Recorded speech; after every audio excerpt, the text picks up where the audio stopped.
The phrase, "do it for love," from The Way of the Superior Man by Deida encapsulates the idea that actions, especially those that define our lives and relationships, should come from a place of heartfelt devotion rather than fear, obligation, or self-serving motives.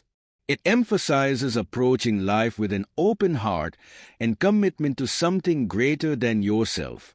Do it for love means the way a man penetrates the world should be the same way he penetrates his woman, not merely for personal gain or pleasure, but to magnify love, openness, and depth. Let's understand this with daily and practical examples. Example 1.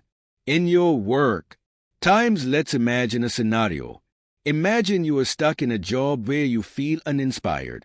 You have two choices: continue working just for the paycheck or find a deeper purpose in your work. Do it for love approach in this case is, instead of working merely for financial stability, you shift your perspective to focus on how your work can serve others, fulfill your potential, or support your family. Even in mundane tasks, you bring your full presence and passion to create value because you love the process or the outcome of your contribution. Example 2. In relationships. Let's imagine a scenario.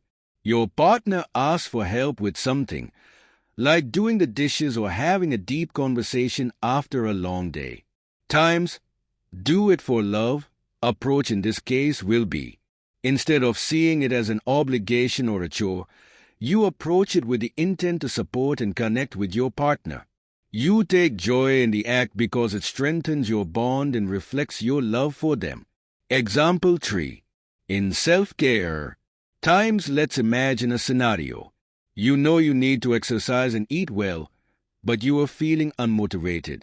Do it for love approach in this case can be, instead of exercising out of guilt or societal pressure, you frame it as an act of self-love. You honor your body by nourishing and caring for it, not out of fear of aging or judgment, but because you genuinely value your health and vitality. Example 4. Facing challenges. Let's imagine a scenario.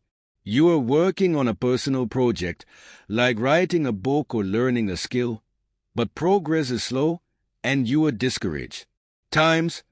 Do it for love approach in this case will be, rather than quitting because it's hard or focusing solely on external rewards like recognition, you remind yourself why you started.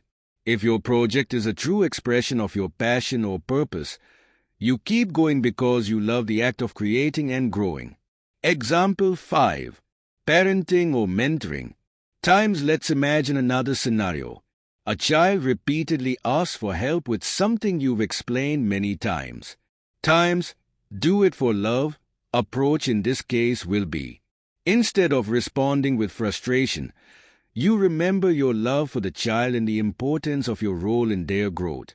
You approach the situation with patience and kindness, seeing it as an opportunity to nurture and guide.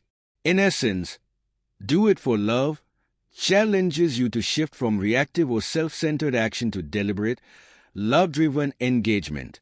It's about aligning your choices with your deepest values and showing up fully, no matter how small or significant the task.